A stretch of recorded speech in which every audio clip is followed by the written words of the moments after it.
The triathlon, one of the most grueling single-day events in sports. A 3.85 kilometer swim, followed by 180 kilometers of cycling, and ending with a 42.2 kilometer run. It's not called the Ironman for nothing. Yeah. Think you could handle it?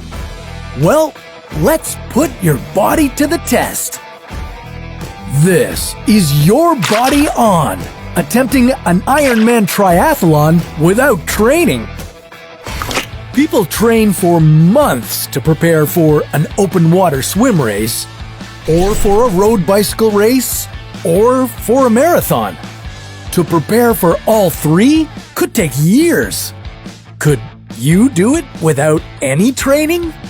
Is it even possible? Even before the race begins, the anticipation of the coming challenge will increase blood flow to your muscles. Your oxygen consumption will increase, and your adrenaline levels will rise. The starting pistol sounds. You race down the beach to the water, trying not to trip on your competitors. Once you're in the water, it's pure chaos. Try to keep a safe distance from the other swimmers. You might get kicked in the face if you're not careful. Ouch! Swimming in open water is a lot more difficult than swimming in a pool. You'll have to swim extra hard when you get pummeled by waves. As it is, the swim will take about 4 times more energy to complete than running the same distance. Your arms and legs will start to burn from exhaustion. The average time for the swim portion of an Ironman triathlon is 1 hour 16 minutes, but you have 2 hours and 20 minutes to complete it. The water has helped to keep your body temperature regulated, but now that you're back on dry land, your temperature will rise very quickly. 3/4 of the energy your muscles release during cycling and running is in the form of heat waste. That means the sweat will flow in excess of 1 liter of fluid per hour. You're going to suffer from dehydration if you don't replenish those fluids regularly. It takes the average triathlete 6.5 hours to complete this segment of the race. You have no more than 8 hours to complete the 180 kilometer trek.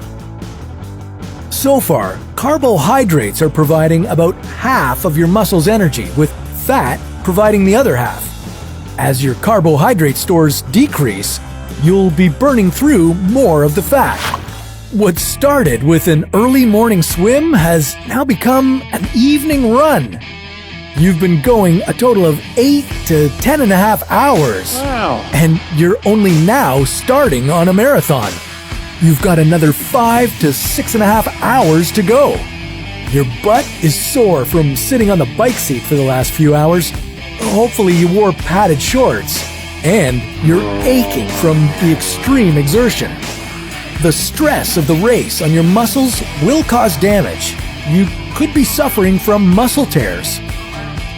Now that your carbohydrate and glycogen stores are at critical levels, your body is using muscle proteins to keep going. As much as 15% of your energy comes from this source as you get closer to the finish line. As you didn't train for this challenge, you're finding it very hard to keep going. Training would have increased your body's capacity to store glycogen, as well as the ability to burn fats. Both of these would help increase your endurance. Without them, reaching the end will be difficult. As you approach the finish line, every step would be a struggle, both physically and mentally. Okay, it has taken anywhere from 12.5 to 17 hours, but you've made it. You've reached the finish line. Barely. Everything aches and you have trouble standing. You might even smell of ammonia. Stinky! This is a byproduct of burning muscle protein.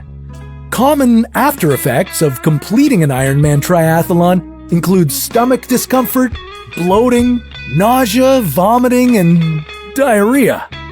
Since you didn't train, you will be suffering from a few of these. Try not to throw up on another competitor. It'll take you a few weeks to recover from the extreme exertion. You'll be susceptible to viral and bacterial infections due to the lack of amino acids in your body, and the muscle damage and inflammation might remain for up to 3 weeks after the race. So, is it possible to run a triathlon without training?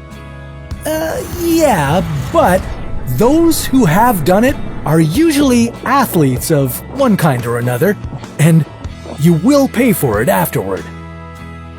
But now that you're an Ironman, there's no challenge that can hold you back, right?